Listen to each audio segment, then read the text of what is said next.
All right, so how exactly do you handle Section C? How exactly do you handle Section C? Civic Education.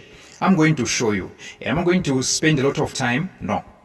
Section C, you handle it exactly the way you write compositions in English.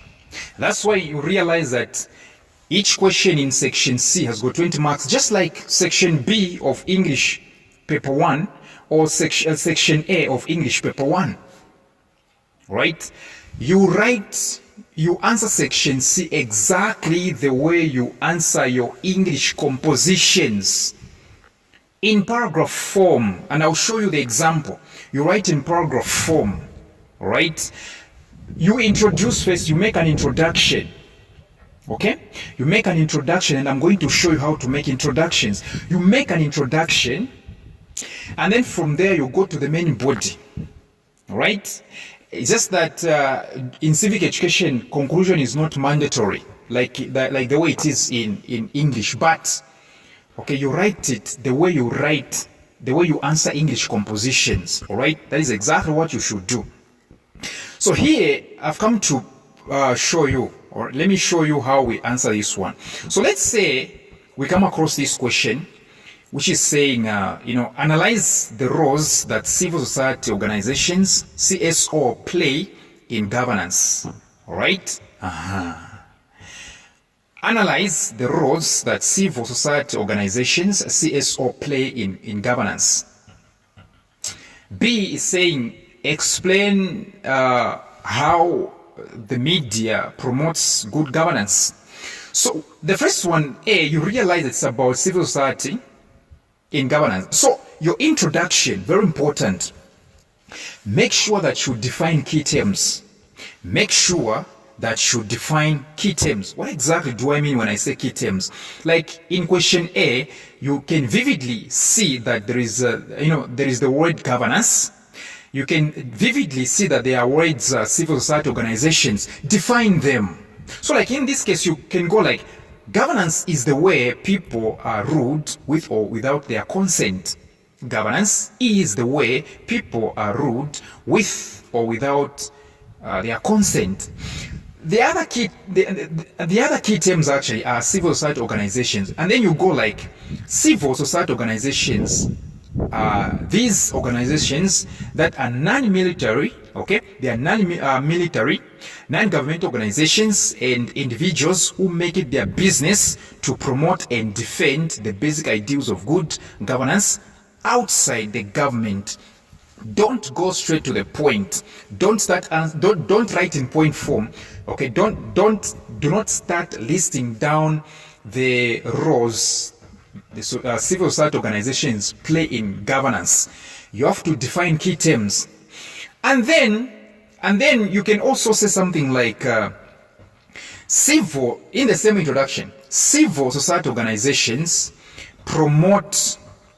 Let me say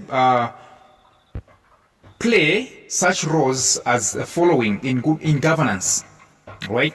You go like civil society organizations play the following roles in governance, and then you start your main body. You go like, the roles played by civil society organizations in governance include defending ideals of democracy, influencing public opinion, promoting transparency and accountability, advocating for effective laws, and carrying out a civic education activities. Once you are done with that paragraph, open another one, because there are more roles played by the civil societies. Then you go like, in addition, they act as a link between the community and the government and provide checks and balances by encouraging good government policies. In addition, they act as a link between the community and the government and provide checks and balances by encouraging good government policies. Lastly, you say something like, furthermore, they defend and promote human rights and the rule of law. They discuss bills and influence amendments or decisions of the legislature.